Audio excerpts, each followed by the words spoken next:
Eder. Mac. Pallister. Lunedì 23 ottobre. Oggi è San Giovanni da Capistrano.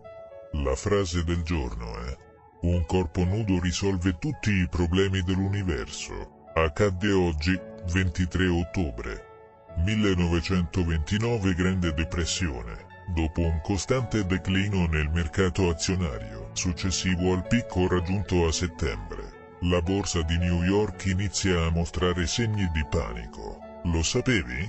Nel 2013 il coltivatore americano Chris Kent ha battuto ogni record con un'anguria gigante da 159 kg.